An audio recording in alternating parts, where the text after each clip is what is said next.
Rotary club of Dindigul west, interact club for Dindigul saint Mary's 2ஆம் நாள் சிறப்பு முகாம். நேற்று விதைப்பந்துகள் தயாரிக்க இங்கே வந்தோம். இன்றைக்கு விதைப்பந்துகள் தயார் நிலையில் உள்ளன. இன்னும் சற்று நேரத்தில் நம் மரம் நடும் விழா மற்றும் விதைப்பந்து தூவும் விழாவில் இணைய உள்ளோம்.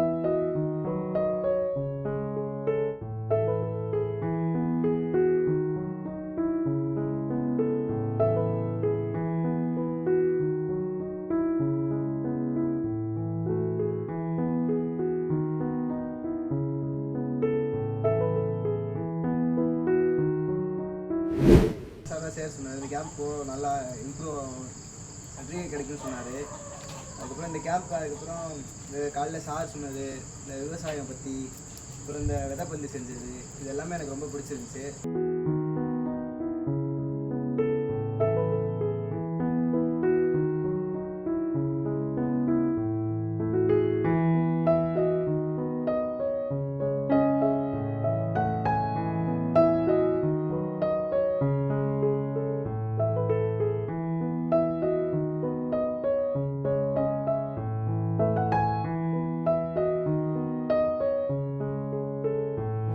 அனைவருக்கும் காலை வணக்கம். நம்ம இந்த விதைப்பந்து நடுறதோட பர்பஸ் என்னன்னு பார்த்தீங்கன்னா, சாதாரண விதையில தூவுறதுக்கும் விதைப்பந்து செய்கிறதுக்கும் நிறைய வித்தியாசம். சாதாரணமாக தூவினோம்னா 100 விதை போட்டோம்னா அதில் 20 தான் முளைக்கும்.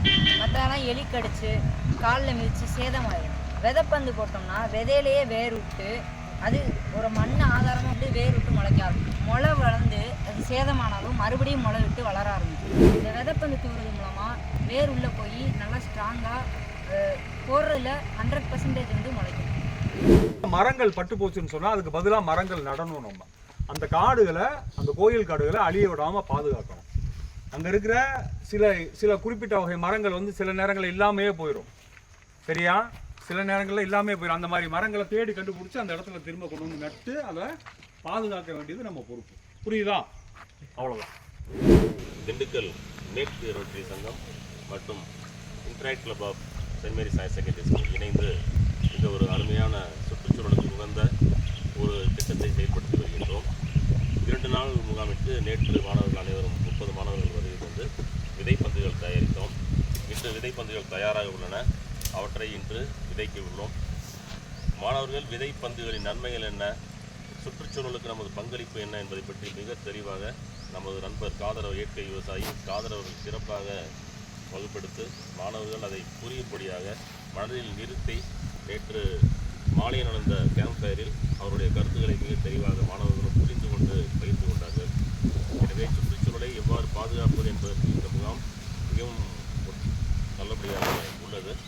இந்த முகாம் நடைபெற முக்கியமான காரணம், எப்போதும் நமக்கு ஒத்துழைப்பு தரும் திண்டுக்கல் மேற்கு ரோட்டரி சங்கத்தின் தலைவர், பொருளர், செயலர் மற்றும் நமது நண்பர் ரங்கா அனைவருக்கும் நமது பள்ளியின் சார்பாகவும் interact club of Dindigul saint Mary's சார்பாகவும் மனமார்ந்த நன்றியையும் வாழ்த்துக்களையும் தெரிவித்துக் கொள்கின்றேன். இங்கு தங்குவதற்கு அருமையான அனைத்து ஏற்பாடுகளையும் செய்து நம்மை கவனித்துக் கொண்டிருக்கும் அருமை நண்பர் காதர் அவர்களுக்கும் எனது மனமார்ந்த நன்றியை தெரிவித்துக் கொள்கின்றேன் நமது பள்ளியின் சார்பாக. நன்றி.